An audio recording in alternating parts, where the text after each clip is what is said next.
Howdy everyone, it's Sam. Welcome back to the Wobble Enjoy Sports channel. If you're new around here, hope I can get you to consider liking the content and subscribing to the channel. But if you are a regular around these here parts, thank you very much for the continuous support. Crossed over 50 correct tips for this season. Thank goodness for that after last weekend.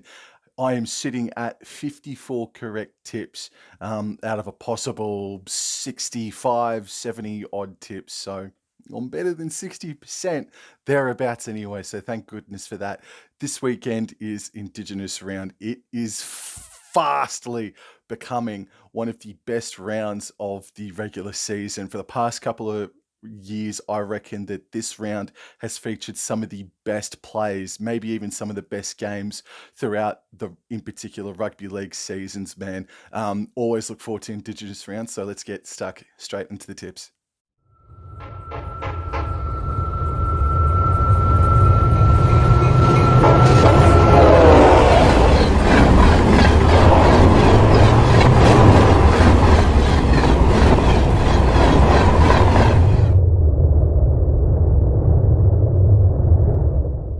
Round 12 of the 2023 NRL Telstra Premiership kickstarts on Thursday Night Football for a blockbuster game, the match of the round. The Brisbane Broncos host the Penrith Panthers from Suncorp Stadium.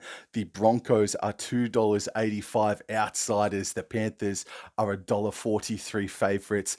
This is going to be the 60th meeting between the Broncos and Panthers, and it is the Broncos that holds the ledger. It's 35 wins and 23 losses, and a draw thrown in there for good measure as well.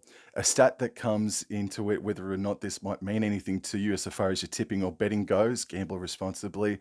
The loser in the past 6 encounters between these two have been restricted to exactly 12 points. The loser in the past 6 games has been restricted to exactly 12 points. Make that or what you will. And the last time that these two sides met was in round 1 earlier this season, and it was off the back of an Adam Reynolds kicking masterclass that the Brisbane Broncos pulled off one of the upsets of the season to date so far, where they went down to Penrith, they beat them 13 points to 12 in a war of attrition sort of a contest. Adam Reynolds, his kicking game is what led them to beat the Panthers that night, because everything else which it would suggest, just reading off the stats, the Panthers should have won, but it was the kicking game of Adam Reynolds that, in my opinion, was the main factor into them getting the victory that night.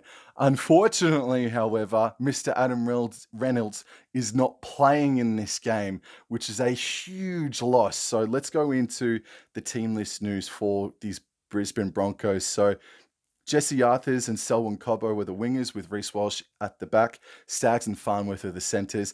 Ezra Mam and Jock Madden are the halves pairing. And Jock Madden, bro, you got your kicking game well sorted out for you. And that's what do the Brisbane Broncos do? Do they sort of rely on that kicking game? Probably not. So they need to play a hell of a lot more aggressively, even more aggressively than what they've been playing so far this season. And after last weekend's loss against the Storm, I reckon they're going to be playing with a bit of a chip on their shoulder. So going into the forward pack now, Flegler, Walters, and the Dally M leader, Payne Haas, are the front row.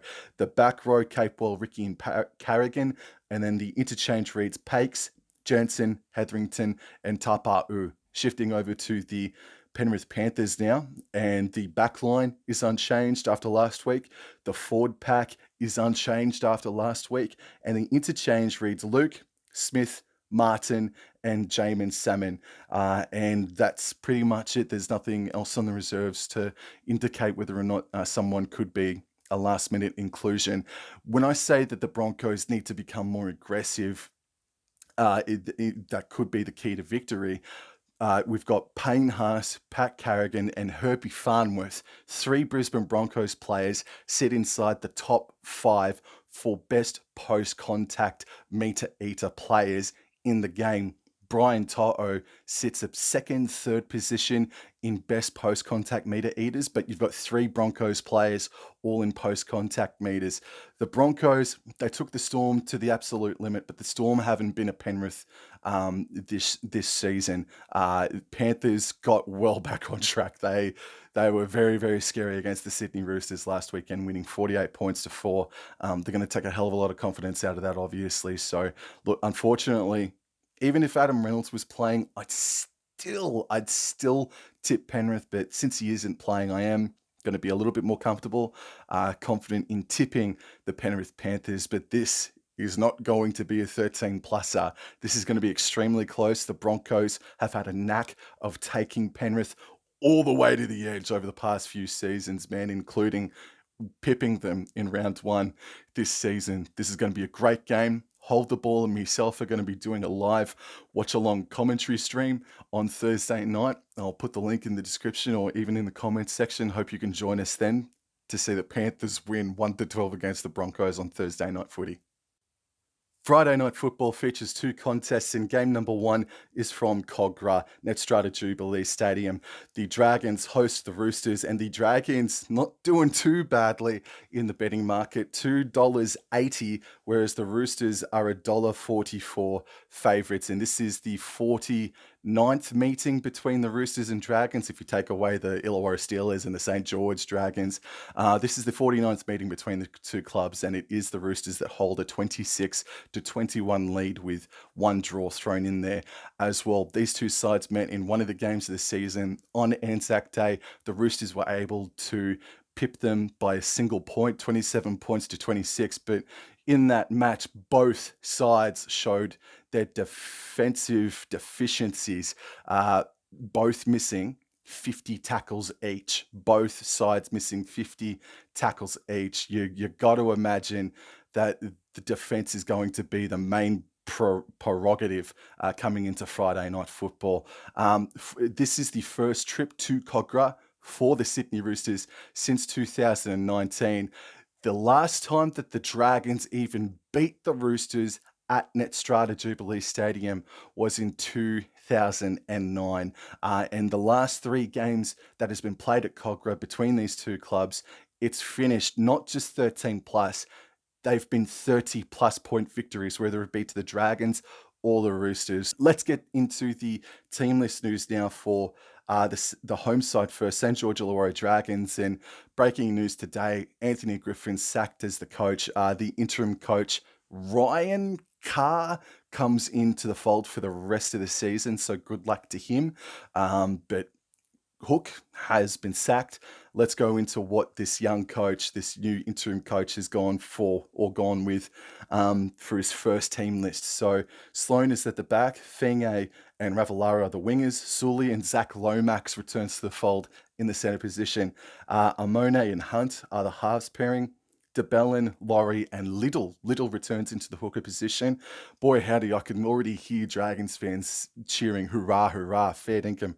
Jack Bird, Jaden Sewer, and Michael Molo is in the locked position. Okay, interchange reads Jaden Sullivan, Toby Couchman, Ben Murdoch-Masilla, and Josh Kerr. So the likes of Moses Mbai, Max Fenge have been dropped. Again, I hear cheers of hurrah, hurrah, that one of those names isn't in the 1 to 17. Interesting to note, though, Francis Molo, who was suspended for a fortnight because of personal issues, has been named as 18th man for the Dragons. I like the look of it. I like the look of that side, regardless of whether or not they've been playing good footy or not. I actually like the side. I think a lot of Dragons prefer the look of it too. Shifting into the Sydney Roosters now, Tedesco is at the back. Allen and Polo are the wingers. Suali'i and Billy Smith are the centres. Good on you, Billy Smith. Fair dinkum. Luke Keary and Drew Hutchison are the halves pairing. Now, that's because Joseph Manu did his ankle last weekend in the bash-up loss to the Panthers. And Sam Walker also copped an injury in New South Wales Cup. So they've gone to their third string Drew Hutchison halfback selection, and Kiri's been shifted to 5'8" or whatever. The forward pack, Ria Hargreaves is playing. I thought he did something to his pec, but okay, there he is. He's playing. Smith, Collins round out the forward pack. Butcher, Tupanua starts, and Victor Radley is in there at the lock position. And the interchange reads Turpin, Butcher, Crichton, and Lodge. Fletcher Baker is floating around there in the reserves list as well for the Sydney Roosters. Playing it safe, I'm going to tip the away side in the Sydney Roosters. They can't look, they can cop a 20-6 loss and, go worse. And I don't think they can play worse than what they did last week in the Sydney Roosters. And against the Dragons, I mean, they've dropped their coach and there could be an ambush element to it all. There's a second win, a galvanization. This is a huge game for both sides, man. If the Roosters lose this game to the Dragons, who are in all sorts in 2023, the Roosters are going to be right down there with them in the well, man. For the Dragons, so if they lose this game to the Roosters, they're not getting out of the bottom four, maybe even bottom two for the rest of the season, in my opinion. I am going to tip the Sydney Roosters. I'm going to play it safe, but not 13 plus. History suggests that it will be 13 plus, but I'm going to tip the Roosters, but I'm actually not confident about it. Dragons are a sniff, but I'm going to tip the Sydney Roosters. And the main event on Friday Night Football is from Trellian Stadium, where we see the South Sydney Rabbitohs host the Parramatta Eels. The South Sydney Rabbitohs are $1.38 and the Parramatta Eels are $3.10. This is the first meeting between these two sides this season, and it will be the 134th meeting between the two. This is the first match at the brand new Allianz Stadium between the two sides, right? But these two sides have actually had a few encounters before at the Sydney Football Stadium. The last time that these two sides met at Moore Park, it was actually the Rabbitohs that defeated the Eels 49-26. And back in 2006, I think the Rabbitohs were just starting to piece together some puzzles to make a finals run a year or two later. But oh man, that's a big loss for the Eels back in 2006, man. Latrell Mitchell, he's having a wondrous season. He's inside the top 10 for the Dally M leaderboard as well.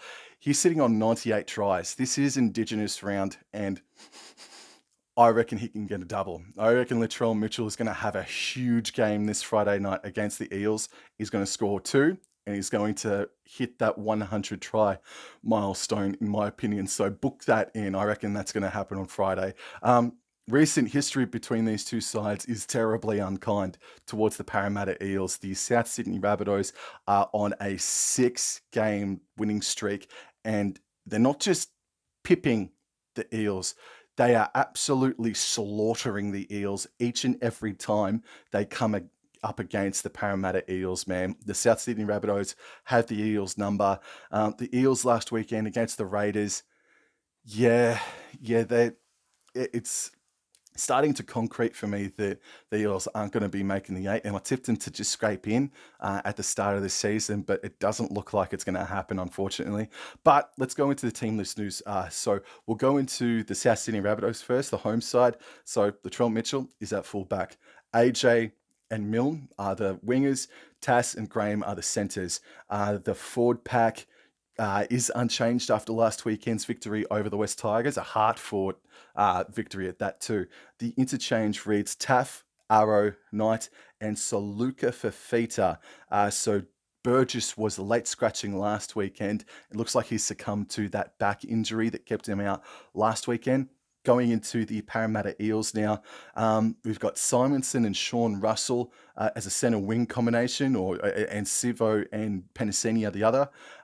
We've got Mitchell Moses, who returns into the halfback position, which is a major boost. Witteramu Greg, Junior Paulo, and Josh Hodgson are the front row. The back row is Cartwright, Davey, and Charmaine Hopgood. Sean Lane, hamstring injury. Looks like he's going to be out for 6 weeks, so it's a bad hamstring injury, man. The interchange reads Ogden, Hands, Madison, and Makatoa. And just going into the reserves list for both sides, besides Jacob Arthur for the Eels, there's nothing too much to report on in the reserves list. South Sydney by 13 plus. Moving into Super Saturday for Indigenous round, and game number 1 is coming to us from Coffs Harbour. It is the Cronulla Sutherland Sharks hosting the Newcastle Knights, and on tab.com.au, the Cronulla Sharks are $1.32, whereas the Knights are $3 $2.40. If you don't mind, umpire, that is pretty bloody juicy on the Newcastle Knights, bro. I just giving it away right now. I think that they are a huge shot of causing an upset this weekend. That's massive. That I was expecting bigger odds on the Dragons against the Roosters. That's massive. That's way too big on the Newcastle Knights, man. Well, this is going to be the 59th meeting between the two sides, and it's actually the Newcastle Knights that has the ledger 31 wins to 26 losses, and you throw in a draw as well. This is the first visit to Coffs Harbour for Newcastle Knights. The Cronulla Sharks have made Coffs Harbour their home over the past 2 or so seasons, defeating the Gold Coast Titans on 2 occasions, one by 13 plus and one 1-12 victory thrown in there as well. So a little bit of brand new territory for both sides coming into this weekend. So going into the Sharks team list news now, Kennedy, Mulatalo, Katoa, Connor Tracy remains as Talakai is still, Tracy remains as Talakai has succumbed to an injury. We've got in the forward pack Kafusi, Hunt, Nikora, Wilton. It's all really unchanged. The Sharks are unchanged after last weekend's victory at Brookvale Oval. Going into the Newcastle Knights now, the back line is unchanged. The forward pack, Jack Heathering starts, Daniel Saifidi is there. Frizzell, Fitzgibbon, and Leo Thompson are the back row. And then the interchange reads Gamble, Jacob Saifidi, Adam Elliott, and Matt Croker. And just having a quick look at the reserves. So Braden Hamlin-Uele has been named on the reserves. That's kind of stunning, to be honest, because I think it's only been 2 or 3 weeks since he did a sort of like a MCL injury. So you don't want to rush him back, bro. And then going into the reserves for Newcastle Knights, nothing to report there as well. The Newcastle Knights, man, are a powerful team, and the only stat that reads where they could defeat the Sharks or they need to utilize their best attribute is that they are better at tackle breaking than the Cronulla Sutherland Sharks, and that just bleeds into more of the fact, in my opinion, anyway, that the Newcastle Knights are such a powerful team, bro. And the Cronulla Sharks, man, they come in and out of games in waves, and they really need to find more consistency within the contest to be that premiership threat that a lot of us want them to be. But they've taken a step backwards, and they're just remaining at this level. But we know that they can play well above beyond what they're doing now. Even though they defeated Manly at Brookvale last weekend, there's still a lot to be left to decide, a lot to be left to desire about the Cronulla Sutherland Sharks. I think Newcastle are a massive hope in this contest. For example, you're going to have Dominic Young versus Ronaldo Mulatalo this weekend. That's a huge matchup to look forward to. And then Marzu versus Katoa on the other side of the paddock. Kalen Ponga versus Nico Hines as well. Lockie Miller and Will Kennedy. I'd give the victory to Will Kennedy there as well. I think you can find a lot of value in any try scorer markets, or even the Newcastle Knights to be leading in at halftime as well, man. There's going to be something there that you should take on the Newcastle Knights, but the victory, even though I think they're a huge sniff, and $3.40 is fantastic odds, bro. I'm going to take the Cronulla Sharks overall to win this game 1-12 in a thriller. And the second game on Super Saturday is from Leichhardt Oval. The US Tigers host the North Queensland Cowboys, and the Tigers are $2.40 outsiders on tab, whereas the Cowboys are $1.58 favourites. Oh man, the Cowboys are well and truly walking into the jungle this weekend, man. There is an enormous ambush awaiting the North Queensland Cowboys. This is the first encounter between the two sides since that infamous after the siren captain's challenge that robbed the Tigers of victory last season, leading to a 27 points to 26 victory for the Cowboys. It is also Luke Brooks's 200th match this weekend, and all credit to the Tigers as well. They're in decent form. Even when they lost to Manly, and even the week before off the top of the dome, they started building towards some good form. And the other stat that really, that scares the hell out of me, and should a lot of Cowboys fans as well. This is unconfirmed. Not only is this is confirmed. This is the last game at Leichhardt Oval for 2023. Last game at Leichhardt Oval. Surely there's going to be an enormous crowd. But what's unconfirmed, what's still a little bit murky, this might be the last game at Leichhardt Oval for the foreseeable future. Like, I'm talking at least 3 years where the Tigers will not be able to return to their spiritual home at Leichhardt Oval. Well, one of the two spiritual homes anyway. Leichhardt Oval, bro. Uh, Last game potentially for years for the Tigers. This is an ambush in waiting, man. Everything is going against the Cowboys, but everything did go against the Cowboys in 2021. With all due respect, Tommy Raudonikis passed away in the week leading up to the Tigers Cowboys on Sunday. Everyone, including myself, were ready for an ambush. We were going, oh no, this is that day that the Tigers absolutely tear us apart. Considering the Cowboys were also 0-4 going into the game, Cowboys pulled off the victory. So this is a huge game, and I don't call it a rivalry, but there's so much history between these two sides. There's a bit of bad blood between the two clubs, man. So let's go into the team list news for the West Tigers first of all, and going in at fullback, holy dooly, Jareem Buller for the so so let's go into the team list news for the West Tigers, and there are no changes for the West Tigers. For example, Dream Buller is still floating around in at fullback, and Luke Brooks again will play his 200th game this weekend. And going into the North Queensland Cowboys now, in at fullback is Scott Drinkwater. The rest of the back line, after beating the St. George Illawarra Dragons last weekend, is unchanged. The forward pack for the Cowboys is unchanged, starting from last week. And we've got Granville, Mitch Dunn, Riley Price, and Cooley Kefu Fenefuiaki is the bench. So Jermaine Tanua-Brown looks like he has succumbed to a HIA issue. So the bench reads Granville, Dunn, Price, and Fenefuiaki. Looking at the reserves for both of these sides now, Sean Bloor and Dane Laurie are floating around on the reserves. And for the reserves for the Cowboys, Sam McIntyre, who is a brand new signing from the Titans, he goes well in my opinion, man. He's been named in jersey 22.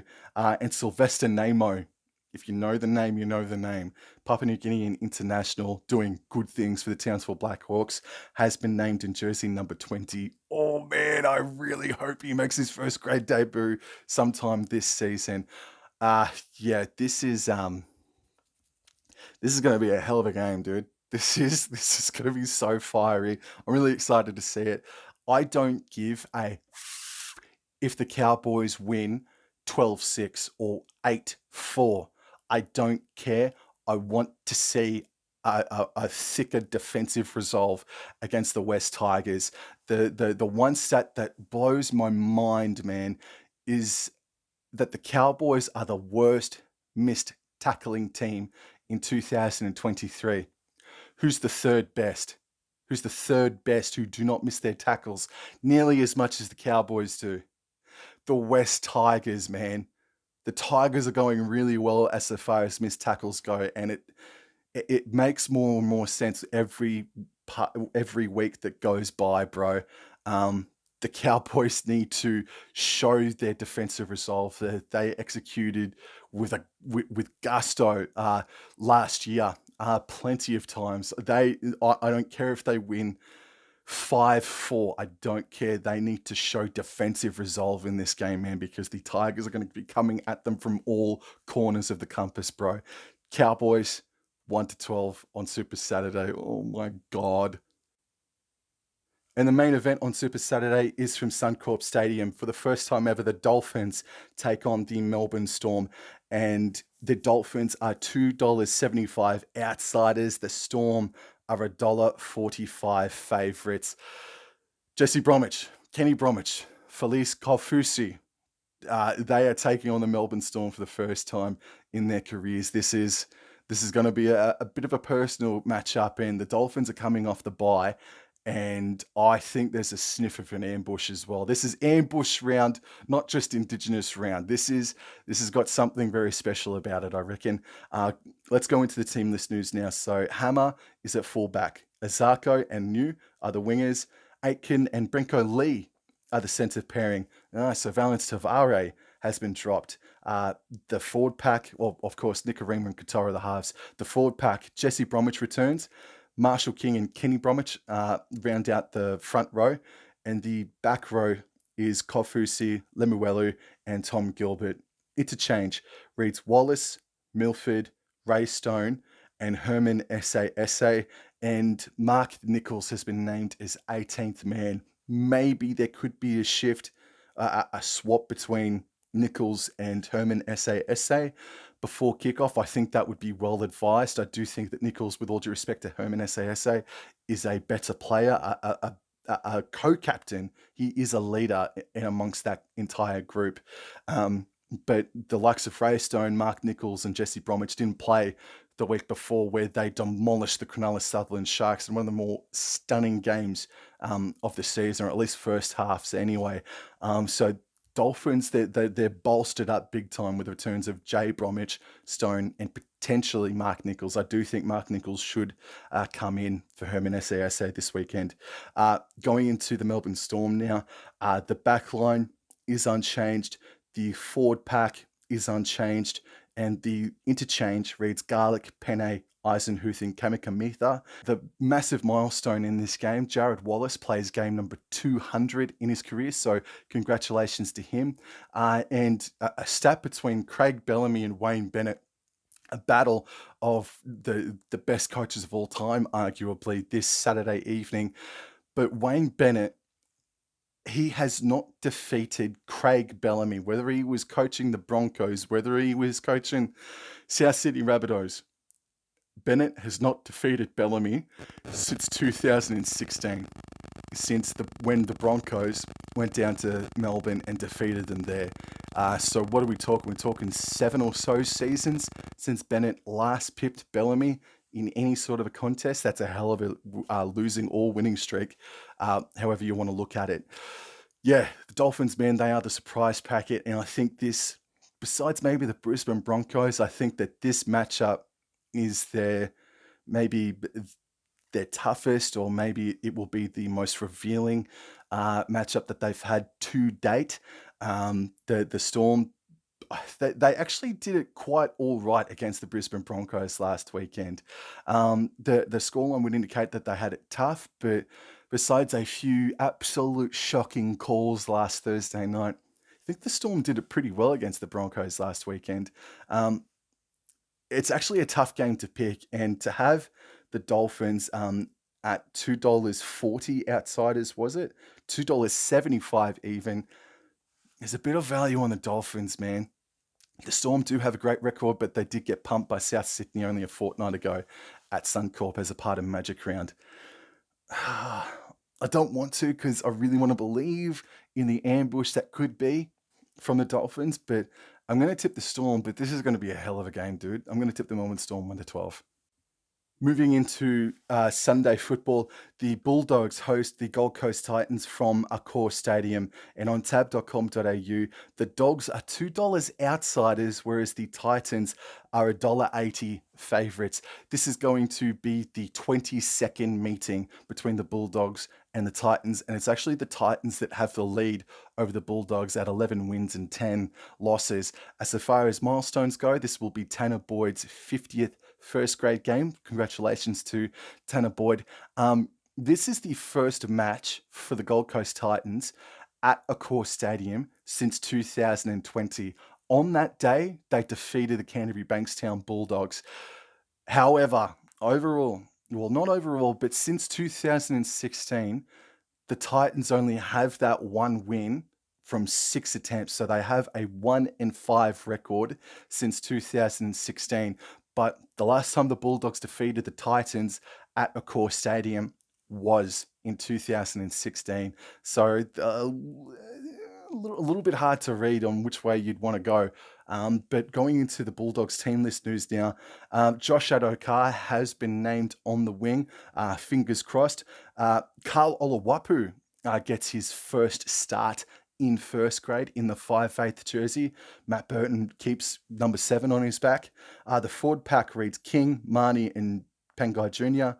The back row is Waddell, Preston, and Edwards. And Harrison Edwards definitely shone the light on me last weekend about his potential. For sure, man. Really, really good performance from him last weekend. Interchange reads Josh Reynolds, Ockenbaugh, Samuel Hughes, and Raymond Fatala-Mariner starts off the bench in jersey 17 with Kyle Flanagan and Ryan Sutton floating around on the reserves bench. Going into the Titans team list news now. Campbell is at the back with Cam Pereira and Philip Sami in the wingers position. The back line, the rest of the back line after last weekend's loss against the Knights is remained unchanged. The back row, or the front row, sorry, for the Titans is all unchanged after last weekend. And the interchange reads Leeming, Aaron Clark, Khaleesi Haas, and Joe Vuna, with Ken Mamalo and Thomas McKaylee floating around on the reserves bench. Hard game to tip, man. I tipped the Bulldogs last weekend against the Warriors because I thought that the Dogs had shown enough improvement. Yeah, I know they got the recent win against the Dragons, but I thought at home they could get an upset victory. But the Warriors are such a good side, and it was a bit of a daft tip, to be honest with you. The Titans, man, really weird performance from the Gold Coast. They still scored their 26 points, but defensively looked their worst in 5 or so weeks since their loss to the Brisbane Broncos as well. That second half sort of mentality started to fade away from them again last weekend against the Newcastle Knights. So I think this will be close. The Bulldogs got their first win against the Titans last year in a number of seasons. So in recent years, the Titans do have the wood over the Bulldogs overall. I'm gonna go the Gold Coast Titans this time. I think on their back-to-back away trips to New South Wales right now, I think they got their dusty one out of the way against the Knights, and I think that they will improve. They nearly leaked 50 points last weekend, the Titans did, against the Knights. So I'm going to go the Gold Coast Titans 1-12, but the Bulldogs are going to make it so hairy for them. And the final game on Sunday, the final game of Indigenous round, is from GIO Stadium in Canberra. The Raiders host the Sea Eagles, and the Raiders are $1.58 favourites on tab.com.au, whereas the Sea Eagles are $2.40 outsiders. This will be the 63rd meeting between the two, and the Sea Eagles host or boast a 38 win to 23 loss record with 1 draw thrown in for good measure. Some pundits out there, even including myself before I did my research, would suggest that these games always go down to the wire. These are always classics. And yes, over the past decade, by and large, Raiders versus Seagulls games produce a hell of a lot of drama.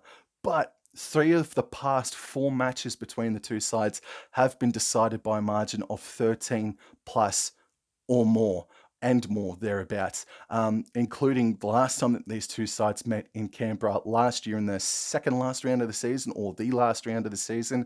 The Raiders absolutely obliterated the Sea Eagles 48 points to 6. But on that day, Tom Trbojevic was not playing. However, Jake Trbojevic was, but he's not playing this weekend. But we'll go into the team list news. So the Raiders, after last weekend, their backline is unchanged. The forward pack is unchanged, but congratulations to Hudson Young, who's re-signed on a $2.8 million deal until the end of 2027. That's a great get for the Raiders, bro. Going on to into the change, Danny Levi. Danny Levi returns from an injury. Emre Gula, Pasami Solo, and Ata Mariota is in. By the way, sorry, Zach Wolford is out. I think it's because of HIA issue or just having a rest or whatever.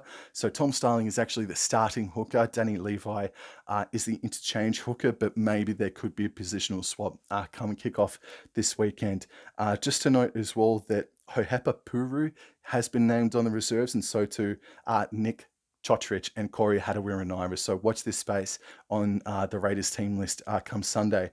Going into the Manly Sea Eagles now, coming off a really flat performance against the Cronulla Sutherland Sharks. They got pumped the week before by the Broncos, and it took them 60 minutes to get into the game. And while that 20-minute patch nearly garnered them 2 points, it was just the damage had already been done inside that first 60 odd minutes or so. The Sea Eagles, they got Tommy Turbo, his last chance to impress Brad Fittler on whether or not he should play for New South Wales in a couple of weeks' time. Saab, Garrick are the winger combination. Josh Schuster returns, and we don't know if he might be dropped before kickoff, but Schuster has been named in the 5/8 position with DCE and in the halves pairing. And the forward pack, Kepi starts, Paseka starts, Ben Trebojevic starts in the second row position. Oh, okay, so Jake Trebojevic does return in this game. Oh, that changes things up. So Kelma Tuolangi is out with an injury. So all three Trebojevic brothers are starting 1 to 13. So Jake Trebojevic is back. Ooh, interchange reads Carl Lawton, Samuel Afainu, Ethan Bullymore, and Ben Condon. And going into the reserves, you do have Cooper Johns there, and you also got Gordon Jan Kum Tong on the reserves list as well. Oh, wow, I spoke too soon. I said that Jake Trbojevic would be out, but he's playing. He's been named in a lock position. There is a sniff about Manly this weekend, isn't there? There's a sniff about Manly Sea Eagles potentially getting the job done against Canberra. And I know the Raiders defeated the Eels without Mitchell Moses and Regan Campbell-Gillard last week, and Sean Lane to a degree. They just scraped by the Bulldogs. They just scraped by somebody else in there. So in my opinion, while Manly are not in great form at the moment, it does look like a better, stronger side, especially when you throw in Jake Trbojevic. I think this is going to be their sternest test since the Brisbane Broncos away game. I think this is sort of like a trust building match for the Canberra Raiders, man. Like, you've been well informed. You've been in such better form than the Manly Sea Eagles. You'd hate to drop one. But I think while the past 4 matches between the two sides have been decided by 13 plus, I do think we're going to see a really close game. Oh, man. I'll let you know if I change my tip. I promise. But I'm going to tip the Raiders. But I'll let you know if I change my tip. Again, I'm sitting at 54 correct tips, which is good stuff. It's good stuff. So hopefully I can do better than 6 from 8. And yeah, enjoy your footy this weekend. Hope your team wins, except for the West Tigers.